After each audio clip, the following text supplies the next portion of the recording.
Hello, and welcome to Linux Action News, our weekly take on Linux and the open source world. This is episode 45, recorded on March 18th, 2018. I'm Chris. And I'm Joe.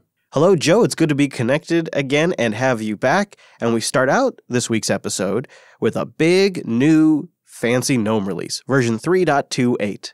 Yes, which you have celebrated by installing Plasma yet again on some more machines. So You caught that, huh? Yeah, you're not kind of very invested in this anymore, are you? Well, I did go ahead and kick the tires. I downloaded the latest Opensuse Tumbleweed that is an ISO pre-spun with GNOME 3.28 and gave it a go for a few minutes. It looks really nice. There's a couple of features in here that I appreciate. Some real nice improvements to the way GNOME handles Thunderbolt 3, some improvements to the file manager that I like a lot.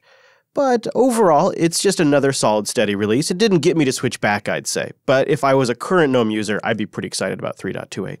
Yeah, the feature that jumped out at me is Boxes, the new ability to download ISOs directly from that. So Boxes is their VM system, and you can install and test different Linux distros with one click now, which is pretty sweet.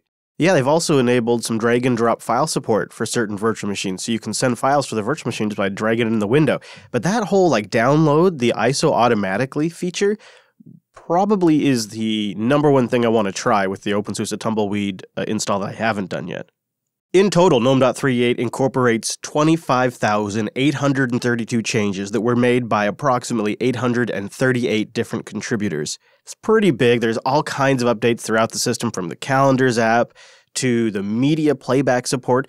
Many of these changes are in Photos. It has a new import from device feature, which makes it easy to add photos to your collection from removable media like an SD card or a USB drive, or maybe even your camera. This feature automatically detects devices that contain new images, and it also allows organizing new images into albums as they're imported. There's lots of other little nice things in Photos too, like new editing tools for shadows and highlights, as well as just general performance improvements. These tools, like Videos, which now supports MJPEGs, Music, which now has better reorder support and playlists, and Games, the application for retro console arcade games, all have also gotten new features. Yeah, and they are still doubling down on the touchscreen stuff, aren't they? The on-screen keyboard's been rewritten and is looking pretty nice.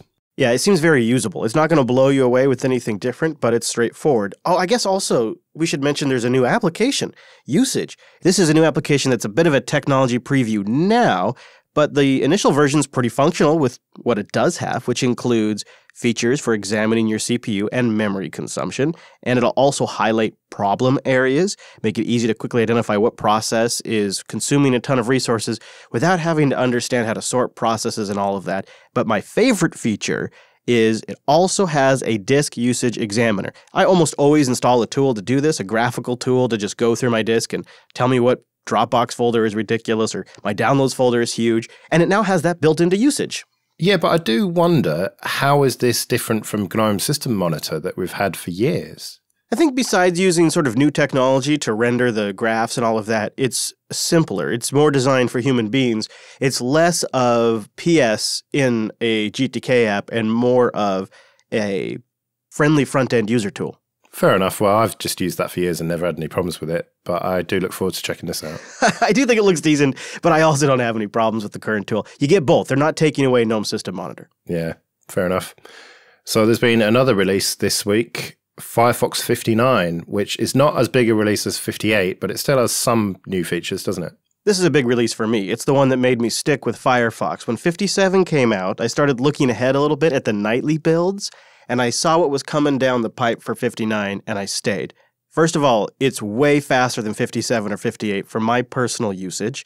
And my favorite feature, if you want it, it now has client-side decoration support, which you can turn on or off in the Customize Appearance area. Yeah, it's mostly just small changes this time around, but one interesting thing that they've changed is for private browsing mode, where they are now removing the full path from referrers, so that will prevent cross-site tracking, which is good. Yeah, and if you're on one of those distributions that's using an ESR version of Firefox, there's now an easier way to get the absolute latest version, version 59, as a snap. Yeah, I was quite surprised to learn that Firefox is now available as a snap. It seems like something that would have been available for quite a long time, but it comes at the same time as Chromium as well. So now you can get both browsers as snaps. These two snaps, Firefox and Chromium, will be more valuable as LTS releases and stable distributions age. So say 3 years from now, it's going to be really great that you might be able to have an ESR version of Firefox as provided by your distributions repository. And then when you need to test something, perhaps for work or you just like the newer browser, you can go grab the snap and it won't mess with your local distros packages at all. You can have both. Yeah, and it's kind of another step towards everything being a snap, isn't it? We had kind of said at the beginning of the year and end of last year that this is going to be the year of snaps, and it seems to be coming true. Pretty much all the major applications now are available that way. Snaps, Flatpaks, either way, I'm a happy camper, and I would just really love to see down the road Google step up and publish a snap directly themselves of Google Chrome. You know, the one that can play like Netflix and stuff like that. That would just be useful. I don't know if I'd actually ever use these snaps myself. I tend to run distributions that just have current packages, but I know there's a group of users out there, especially on the corporate desktop, they're going to use the heck out of these. Yeah, I think Chrome makes a lot of sense as a snap because with it being proprietary, the distributions can't distribute it. So there's always going to have to be a third-party way of installing it, and Snap is just so trivial to install that you think that they would do that. Now, you would imagine that Canonical have been working with Google on that, and there's probably some stuff going on behind the scenes, so it wouldn't surprise me if we had Chrome very soon, but we'll have to see on that one. Speaking of making your web browser run a bit faster, good news for those of you that are crazy enough to run one on a Raspberry Pi, the 3B just got a little bit faster. Yeah, the 3B Plus is now available. The 3B is still available for people who have designed it into products or whatever, but anyone who's using it as a desktop or just a general tinkering board will definitely be wanting to buy this new one because it's got much faster network, both Ethernet and Wi-Fi, and it's got a slightly faster clock speed, improved boot from USB and Pixie booting, improved thermal management. It's just generally an improvement over the 3B. This is really the Raspberry Pi I've been waiting for. So yeah, like Joe said, there's a slight increase. It's a 200 megahertz increase in peak CPU frequency. But the big improvement here is the networking. It's 3 times the wired and wireless network throughput than the previous models, and it now has a better ability to sustain those high periods of throughput for longer periods of time. There's a couple of things at play here. There's now a gigabit Ethernet adapter on this board, with the caveat that they're quite upfront about. It is running over a USB 2 bus. That's why you're just seeing a 3x improvement in speed, but it's pretty great. And one of the ways they're getting improvement on the network throughput and on the processor is we now have thermal plating on there.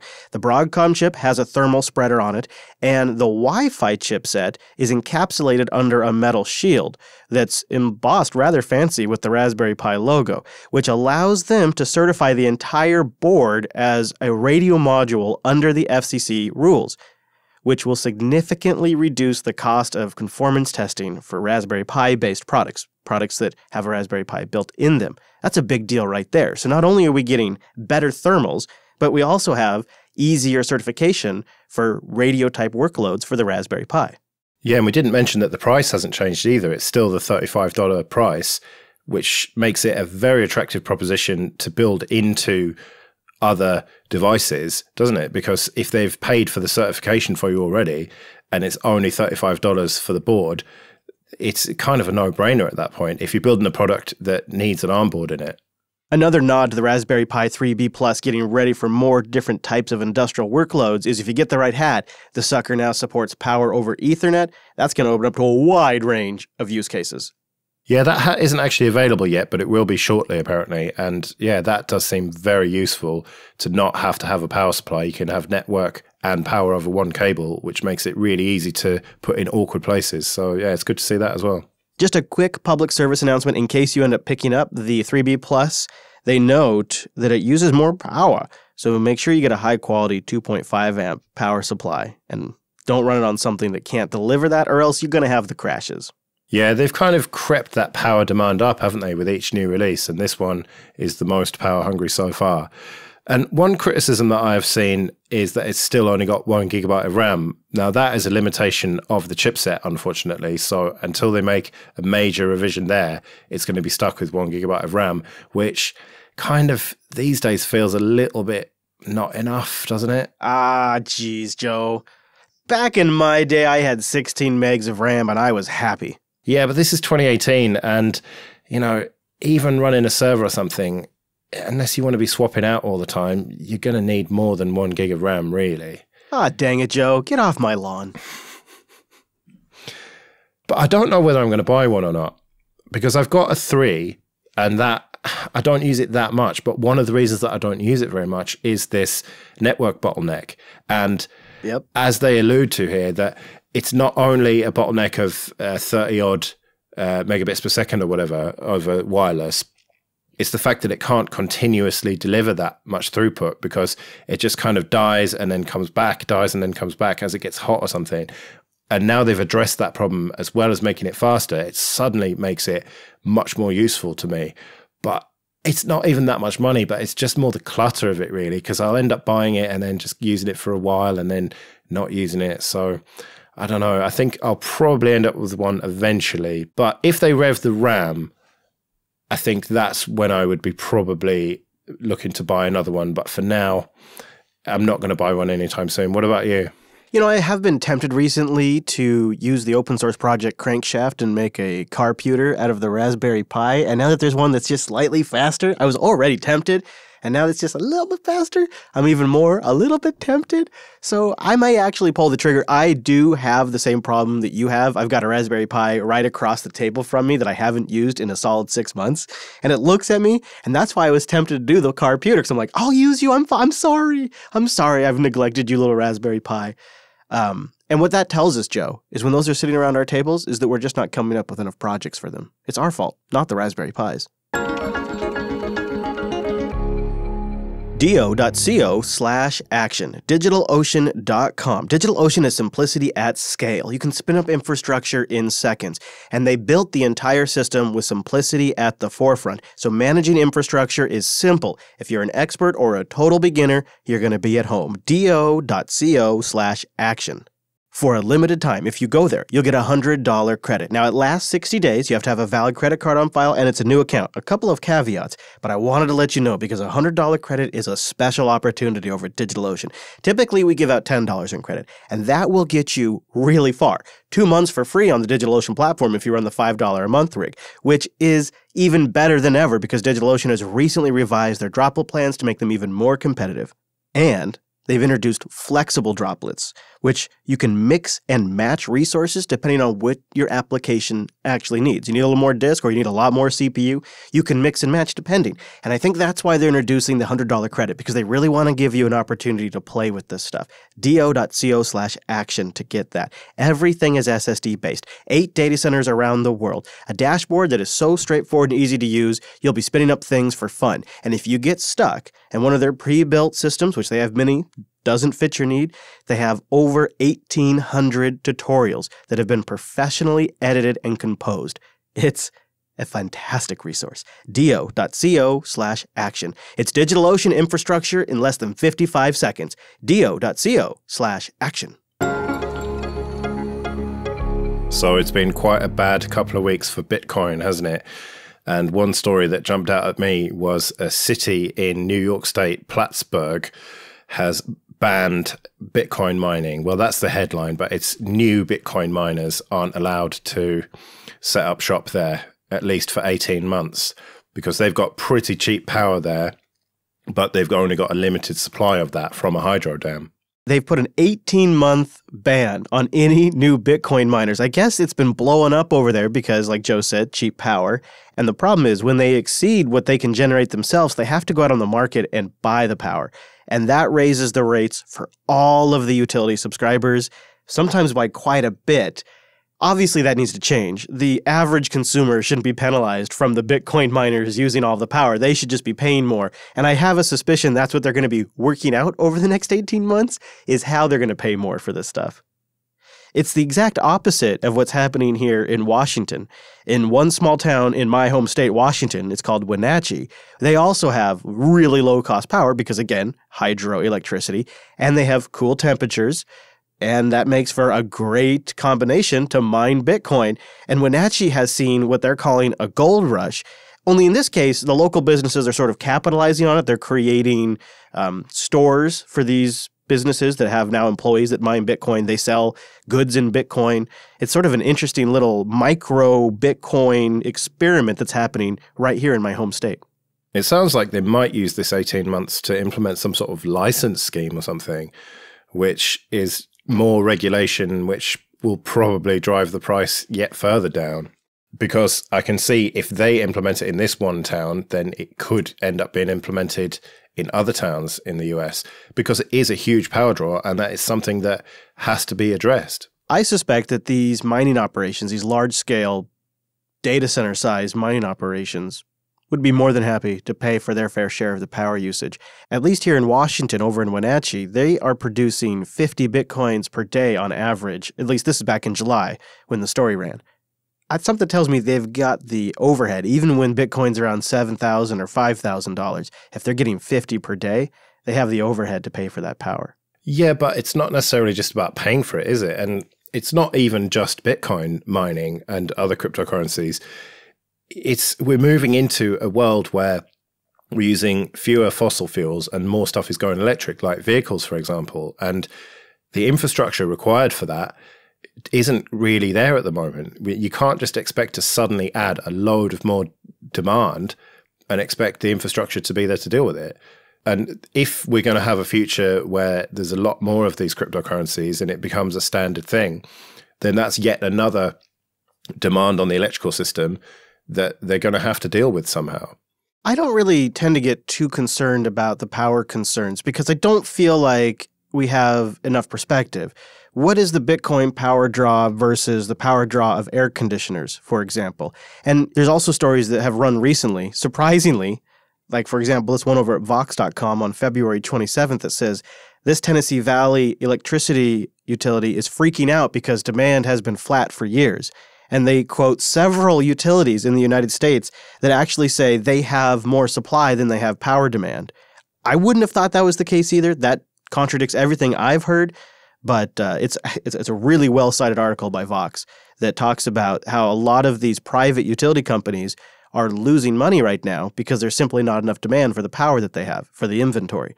So I don't feel like we have a big enough perspective on how Bitcoin-powered consumption really compares to other things like air conditioners or Tesla charging, or even just running the dryer all day doing a large load of laundry. These are big numbers, but I don't really know how they compare. Yeah, and if the price keeps going down, then it's going to be a moot point anyway, because everyone will stop mining eventually once it gets slow enough. Fair enough. That probably will just solve it right there. It's a self-correcting problem, Joe. Well, speaking of solving problems, Let's Encrypt solves the problem of HTTPS being everywhere. And they've taken another big step this week towards that by rolling out wildcard certificates. Very excited about wildcard certificates. It's something that Jupiter Broadcasting has been waiting for specifically, but not just wildcard certificates. They've also rolled out ACME version 2. Now, ACME is the Automated Certificate Management Environment Protocol, and it's an interface that can be used by a variety of client software packages, read open source packages in your repo, to automate verification of certificate requests. This is pretty great because not only do we get the wildcard support, which, again, personally excited about, but with ACME version 2, it's an IETF standard. And it's had a lot of input by the industry, and it's got a draft in front of the Internet Engineering Task Force standard body right now. So it may not be in its final form, but it's going to be something that Let's Encrypt has helped push forward for the entire industry to use. And I have a sense there'll be a lot of open source software written around ACME to automate a lot of this stuff for us. And it really has worked, doesn't it? Their mission to make everything HTTPS, because even on cheap cPanel hosting sites now, they have no excuse not to offer a Let's Encrypt certificate. And that's usually one click. I did one this week, actually, for a little site that I take care of. And it just goes to show that it has worked. They set out to make everything HTTPS. And now, okay, not quite everything yet, but we are certainly getting there. And now with this wildcard thing, it's just going to make it that little bit easier for people. And that's got to be a good thing, hasn't it? The more HTTPS, the better. 100%. Not only is it about SSL, but more than that, it's about identity verification. And that's why HTTPS matters. We have some additional details and some caveats about using Let's Encrypt's wildcard SSL certificates in episode 359 of TechSnap. TechSnap.systems/359. Additional details and some caveats in that episode about this. But all in all, I am really positive about Let's Encrypt doing this. This momentum, like you've mentioned, Joe, going in this direction is really positive for the web. It's really positive for identity verification and e-commerce. Yep. So what about uninterruptible power supplies? We don't have an open hardware one of those yet, but maybe we will quite soon. Yeah, as Eric Raymond put it, yes, ESR, they're ready for disruption. And after reading his rationale, he is so right. And they've started a project. He and a group have started a project called Upside. It's currently defining requirements and developing a specification for a high-quality UPS that can be built from off-the-shelf parts in any reasonably well-equipped makerspace or home electronics shop. I have a little bit of background in the solar and inverter industry. I had a client that is pretty famous in the inverter and solar industry, and they built all of their own UPSs there in shop. And we had pretty significant runtime. I'm talking like 18-hour runtime off the batteries they built, and they would use their inverter controllers to really monitor the health of the batteries, the charge that they were taking, how much they were putting out when we were using them, how long they were going to last, and it was superior to any commercial solution at the time. And they built them on their own.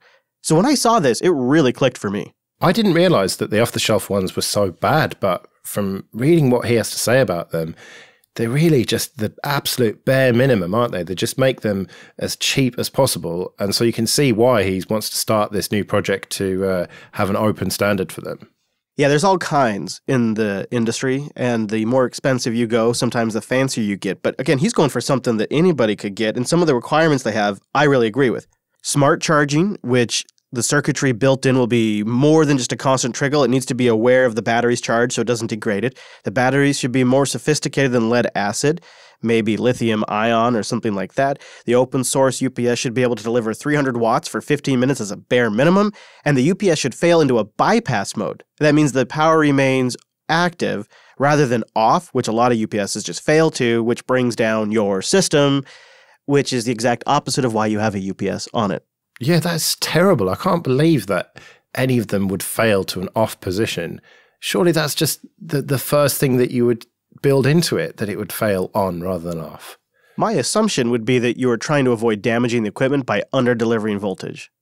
I suppose that makes sense, but it's getting a main supply into it, so surely there's a way to just bypass all the innards of it. Yeah, exactly. And like ESR points out, if you combine that with actual data over the USB bus, like output voltage, discharge current, the temperature of the battery, you can start to predict behavior of the battery and essentially get a smart battery.